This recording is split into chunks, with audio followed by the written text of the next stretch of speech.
College কথা YouTube চ্যানেলে তোমাদেরকে অসংখ্য ধন্যবাদ। আবার একটা নতুন ভিডিও নিয়ে আমি এবং আমার সঙ্গে আশিক স্যার চলে এসেছি আমরা দুজনে। আজকের ভিডিওতে আমরা আলোচনা করব যে আগামীকাল 19 তারিখ তোমরা যে এনএম জেএনএম পরীক্ষা দিলে, সেই এনএম জেএনএম পরীক্ষায় যে কাট অফ করতে যেতে পারে, কতজন পরীক্ষা দিয়েছে এবং আগের তুলনায় এবছরের কাট অফ কি অনেক বেশি যাবে। অনেকে তো যেহেতু এনএম জেএনএম এর পরীক্ষাটা অনেক দেরি হয়ে গেছে পরীক্ষা হতে, বিভিন্ন কারণবশত অনেক দেরি হয়ে গেছে পরীক্ষাটা হতে, তো সেই জায়গাতে দাঁড়িয়ে যদি বলা হয় যে এই এনএম জেএনএম এর পরীক্ষাতে যেহেতু পরীক্ষার্থী কম, এবারে স্টুডেন্ট পরীক্ষা কম দিয়েছে নিশ্চয়ই, কারণ আমরা অনেক জায়গায় জানতে পারছি যে অনেক স্টুডেন্ট প্রাইভেট কলেজ থেকে অন্যান্য কোর্সে অ্যাডমিশন অলরেডি নিয়ে নিয়েছে। বিভিন্ন রকম গভর্নমেন্ট কলেজে অ্যাডমিশন প্রসেস শেষ শুধুমাত্র এনএম জেএনএম এবং জেন পাস বাকি ছিল। তো এই যে এনএম জেএনএম এ যারা পরীক্ষার্থী যারা পরীক্ষা দিল, তাদের মধ্যে অনেক প্রশ্ন আছে যে এবারে কি কাট অফ কি কম যাবে, আমরা কি ভর্তি হতে পারবো ওই কাট অফ নিয়ে, এবং পরীক্ষার্থীর কোশ্চেনটা কিন্তু এবার নাকি খুব কঠিন ছিল না অতটা সেই তুলনায়। তো আমি আশিক স্যারের কাছে সম্পূর্ণ বিস্তারিত জেনে নেব যে এবারে এনএম জেএনএম এর কাট অফ করতে যেতে পারে, কতজন পরীক্ষা দিয়েছে, কিরকম প্রসেস আছে এবছরের কাট অফের ব্যাপারটা, এবং রেজাল্ট কবে দেবে, ভর্তির প্রক্রিয়াটা কিভাবে শুরু হবে। কাট অফ যাওয়ার আগে আমি কিছু কথা বলি। কাট অফ নির্ভর করে অনেক কিছু ব্যাপারের উপর, যেগুলো অনেক কিছু প্যারামিটার আছে। যেমন এবছরে সিট কতগুলো আছে, সিট ম্যাট্রিক্স কতগুলো, তারপরে কোশ্চেন কেমন ছিল, কতটা হার্ড ছিল বা ইজি ছিল কিনা, সেই সব বিষয়গুলো। তারপরে মানে বিভিন্ন রকম ছেলে মানে এখন কিরকম হচ্ছে, মানে তিনটে কাট অফে আমাদের বিভক্ত হবে। একটা হচ্ছে যে এনএম এর একটা কাট অফ হবে আলাদা, একটা জিএনএম মেলের একটা কাট অফ হবে, আর ফিমেলের একটা কাট অফ আলাদা। এবার আগের বছরে দেখা গেছে যে বেশিরভাগ স্টুডেন্ট কিন্তু এনএম এর দিকে সবাই চলে এসেছে, ওই জন্য কিন্তু এনএম এর কাট অফটা অনেক বেশি গেছিল। কিন্তু এবারে যদি আমরা এনএম জেএনএম এর একসঙ্গে পরীক্ষা হয়, ফিমেলের হয় মেলের হয়, এবার সেক্ষেত্রে এনএম এ একটু কাট অফ বেশি ছিল, কারণ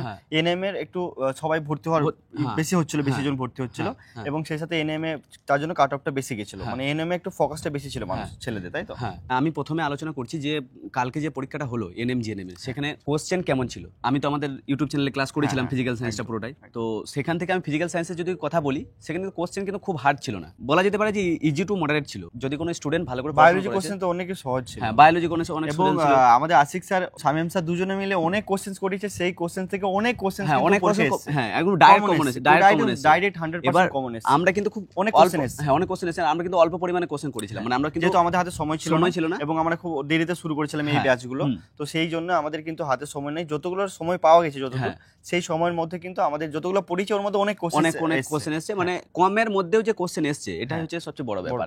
তাছাড়া এমনি অনেক তো আমি তো হাজার হাজার কোশ্চেন প্র্যাকটিস করতে পারি, কিন্তু সে তো স্টুডেন্টের ক্ষেত্রে মনে রাখা একটা পসিবল না। তো মোটামুটি কমের মধ্যে ভালো এসছে। আর কোশ্চেন যদি বলি যে ফিজিক্যাল সায়েন্স পার্টটা যদি বলি, তবে ইজি টু মডারেট ছিল। বায়োলজি তো খুব সোজা কোশ্চেন ছিল, নাজমুল স্যার বললেন যে খুব সোজা কোশ্চেন ছিল বায়োলজি, আর আমাদের শামীম স্যারও করেছিলেন biology question. Logical reasoning mathematics কিন্তু সোজা ছিল, খুব একটা টাফ ছিল না। ইংলিশও সোজা ছিল, মানে ইজি টু মডারেট বলা যেতে পারে, ঠিক আছে। এবার যদি কেউ ঠিকঠাক করে না পড়াশোনা করে তার হয়তো টাফ লাগতে পারে, বাট যদি কেউ প্রিপারেশন ঠিকঠাক নিয়েছে, আমাদের যদি ফিজিক্যাল সায়েন্স লাইফ সায়েন্সে ফলো করেছে, তাহলে তারা বুঝতে পারছে যে কেমন কোশ্চেন ছিল না ছিল। তাহলে আমরা কোশ্চেনটা আলোচনা করলাম যে মোটামুটি ঠিকঠাক ছিল, ঠিক আছে, মোটামুটি একটা স্টুডেন্টের পক্ষে করে আসা।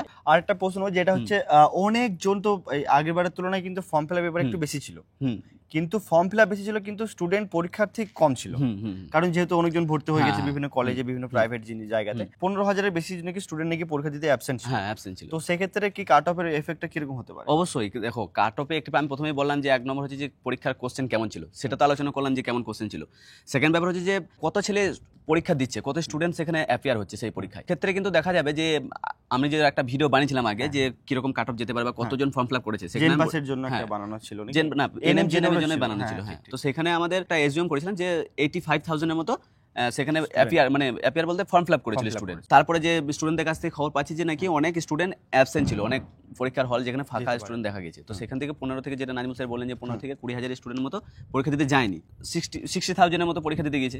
তাহলে যখন স্টুডেন্ট কমে যাচ্ছে তখন অবশ্যই কাট অফ মানে একটা ভ্যারি করবে, কমতে পারে। স্টুডেন্ট কম থাকলে কাট অফ তো কমতেই পারে। এবার কোশ্চেনস কিন্তু খুব সহজ ছিল, কোশ্চেন সোজা ছিল। এবার এই দুটো কিন্তু একটা ব্যস্ত অনুপাতিক টাইপ হয়েছে যে কোশ্চেন সোজা কম, একদম কম। কিন্তু এবার সেই জিনিসটা আমরা আলোচনা করবো যে কাট অফ কিরকম যেতে পারে, বা প্রিভিয়াস ইয়ারে কেমন কাট অফ ছিল। কিন্তু প্রিভিয়াস ইয়ারের তুলনায় কম্পিটিশন কিন্তু এবারে কম ছিল, বাট কোশ্চেনটা কিন্তু প্রিভিয়াস ইয়ার থেকে একটু সোজা ছিল।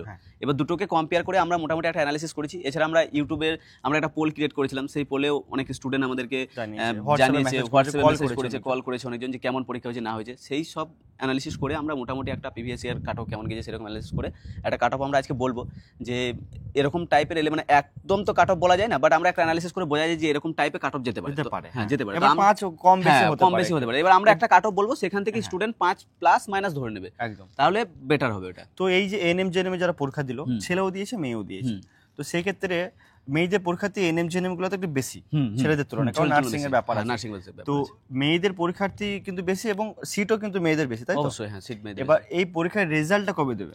রেজাল্ট দেরি তো অনেক হয়ে গেছে, দেরি অনেক হয়ে গেছে। মানে একদম সেমিস্টারের এতদিন অন্য বছরে এতদিন আমাদের সব কাউন্সিলিং কমপ্লিট হয়ে গেছে, একটা সেমিস্টারও হয়ে গেছে হয়তো, প্রায় হওয়ার মুখে। কিন্তু এবারে ওবিসি কেসটার জন্য অনেক ডিলে হয়ে গেছে। তো আমার মনে হয় যে রেজাল্ট নভেম্বরের ফার্স্ট উইকের মধ্যে রেজাল্ট চলে আসার কথা। তারপরে যেরকম কাউন্সিলিং শুরু, যেমন WB যেই রেজাল্ট বেরোনোর পরে কিন্তু কাউন্সিলিং স্টার্ট হয়ে যাবে, খুব ফাস্ট কিন্তু প্রসেস হবেও, কারণ হাতে সময় নেই, হাতে ভর্তি হতে হবে, ছেলেদের পরীক্ষা হবে। রেজাল্ট নভেম্বর ফার্স্ট উইকে একদম 100% চান্স আছে, না হলে কিন্তু আর কমপ্লিট হবে না এই বছরের মধ্যে, তাই তো?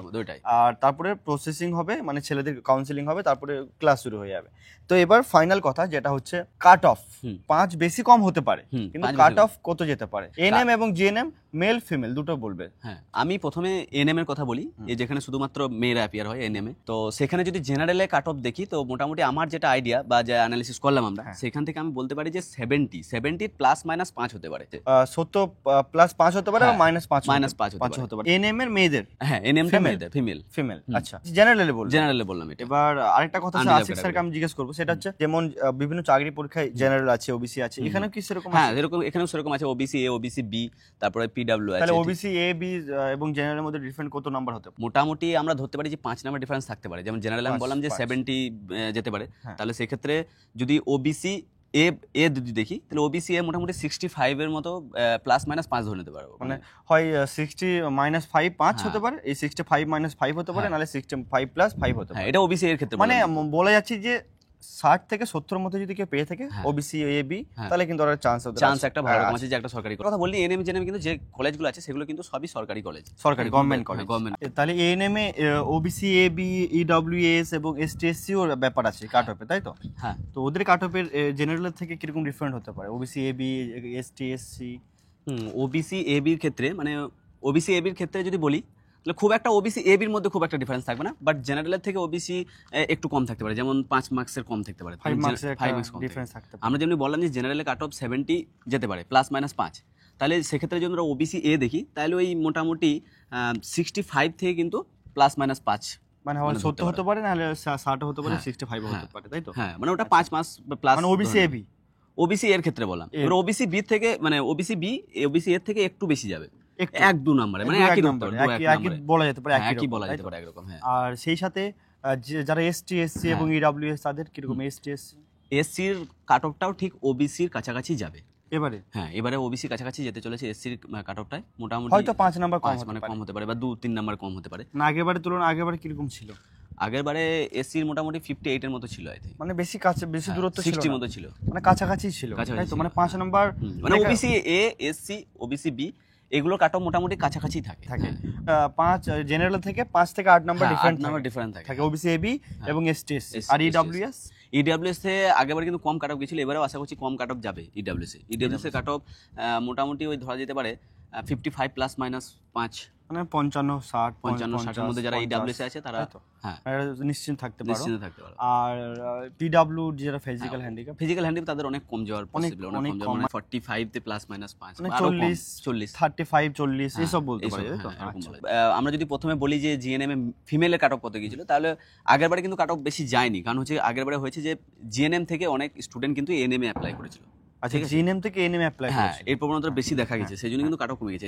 এবারেও আশা করছি যে ওইরকমই হয়তো হবে, যে জিএনএম এ কাট অফটা ফিমেলের ক্ষেত্রে এএনএম এর থেকে কম যাবে। আচ্ছা, মানে 115 নম্বরে পরীক্ষা হয়েছে, 115 নম্বর, তার মধ্যে যদি জিএনএম এ মেলের কাট অফ কত যেতে? হ্যাঁ, জিএনএম মেলের কাট অফ মোটামুটি 90 থেকে প্লাস মাইনাস 5 হতে পারে, মানে 90 চলে যাবে। হ্যাঁ, 90 জিএনএম, এটা কিন্তু মেলের ক্ষেত্রে বললাম, ফিমেলের। আচ্ছা, ফিমেলের ক্ষেত্রে কিন্তু এটা অনেকটা কমে যাবে, কারণ হচ্ছে আমি যে 70 বললাম এতে এনএম এর ক্ষেত্রে ফিমেলদের যেটা, কিন্তু জিএনএম এর ক্ষেত্রে ফিমেলদের যদি দেখি, তাহলে ওই 65 থেকে প্লাস, জেনারেলে বললাম 65 থেকে প্লাস মাইনাস 5, 65 70 60 এরকম যেতে পারে, এরকম যেতে পারে। হ্যাঁ, এবারে কোশ্চেনটা যেহেতু অনেক ইজি হয়েছে, বলা একটা খুব ব্যাপার ডিফিকাল্ট হচ্ছে, তবুও একটা আইডিয়া করে বলছি যে 65 থেকে 70 মধ্যে কিন্তু কাট অফ থাকবে জিএনএম ফিমেলের। আচ্ছা, এবার এই ওবিসি এবং ওবিসি বি এ বি এর 5 নাম্বার ডিফারেন্স থাকে, 5 নাম্বার ডিফারেন্স থাকে, 5 থেকে 7 নাম্বার ডিফারেন্স থাকে। আর যাদের ইডব্লিউএস বা পিডব্লিউ মানে একই রকম সিমিলার বলা যেতে পারে, নাকি ওর থেকে কমবে? ইডব্লিউএস একটু কমতে পারে, আচ্ছা, আমি যদি বলি যে ওবিসি এ, ওবিসি বি এবং এসসি এই তিনটে কাট অফ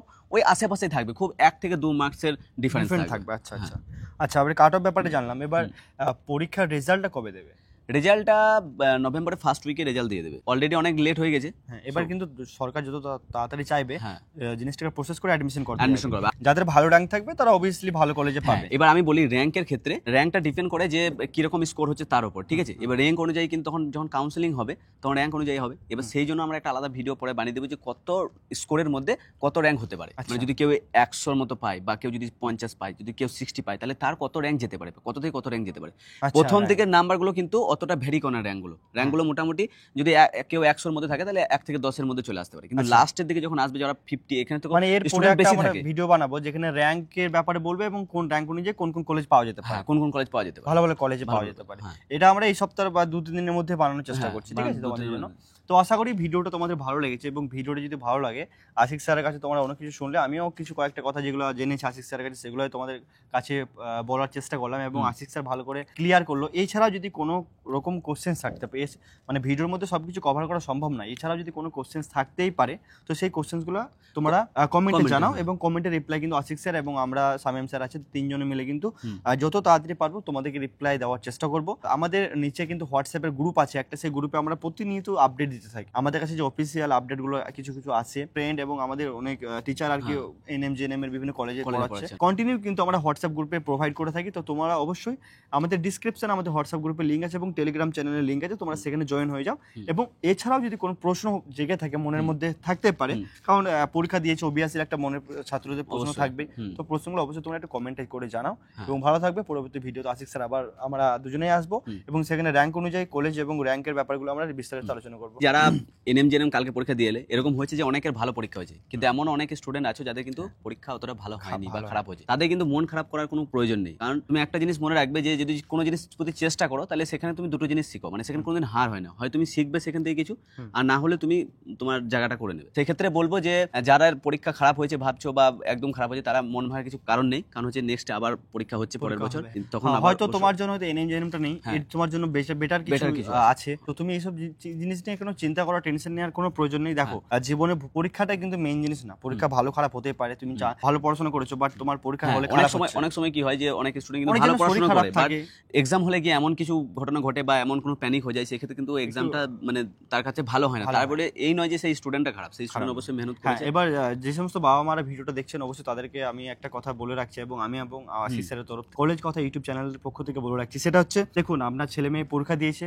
রেজাল্ট ভালো হয়েছে কি খারাপ হয়েছে ছেলেটার এই হিসাবে বিচার করবেন না আপনার সন্তানকে, কারণ হচ্ছে রেজাল্টের উপর ডিপেন্ড করছে না আপনার সন্তানের সারা জীবনটা, কারণ জীবনটা অনেক বড়, ঠিক আছে? সেই জীবনে রেজাল্ট নিয়ে আপনারা কোনোদিন বলবেন না যে রেজাল্ট খারাপ হয়েছে মানে আমার ছেলে খারাপ, কারণ দেখুন এই রেজাল্টটা আপনার ছেলে ফেল করেছে কিন্তু অন্য জিনিস আপনার ছেলে ভালো কিছু রেজাল্ট করতে পারে, তাই এই রেজাল্টকে এনএম জেএনএম বা জেন পাস যারা দিয়েছে এটাই লাইভ ভাবা উচিত, কারণ এদের জীবনের একটা সবচেয়ে বড় পরীক্ষায় বলতে পারা যায়, মানে এনএম জেএনএম বা এই যে নিট ফিট দিচ্ছে যে ছেলেগুলো, মানে পরীক্ষাগুলোকে ভিত্তিতে আপনার ছেলেকে জাজ করবে না, কারণ আপনার জীবনে অনেক কিছু অপরচুনিটি আপনার ছেলে মেয়েদের জন্য রাখা আছে। আজকে এই পরীক্ষা খারাপ হচ্ছে বলে যে পরীক্ষা খারাপ হচ্ছে, কারণ পরীক্ষা হলে অনেকজন রাস্তাঘাটে একটা লং ডিস্টেন্সে পরীক্ষা দিতে আসছে, তো সেক্ষেত্রে রাস্তাঘাটে একটা জার্নির ব্যাপার থাকে, পরীক্ষার হলে গিয়ে শরীর খারাপ থাকে, আবার মাথা ঘুরে যায়, অনেকজন প্যানিক হয়ে যায়, অনেকজন হচ্ছে ঘাবড়ে যায় একদম সম্পূর্ণ। আমি দেখেছি অনেকজন ঘাবড়ে গেছে যে কি হলো বা কি পরীক্ষা দেবো, কি টাইম থাকে না, জানা কোশ্চেনও ভুল করে আছে, টাইম ম্যানেজমেন্ট করতে পারে না ঠিকঠাক ভাবে। তো সেই সমস্ত দিক থেকে আপনার ছেলেকে জাজ করবেন না, ছেলেগুলোকে আপনারা বোঝাবেন দেখুন পড়াশোনা রেজাল্ট এগুলো কিন্তু সাময়িক জিনিস, কিন্তু লাইফটা কিন্তু একদম পুরো পার্মানেন্ট জিনিস।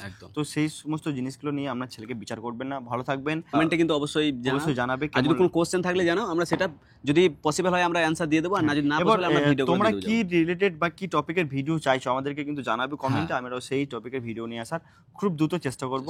বাই সবাইকে, ধন্যবাদ।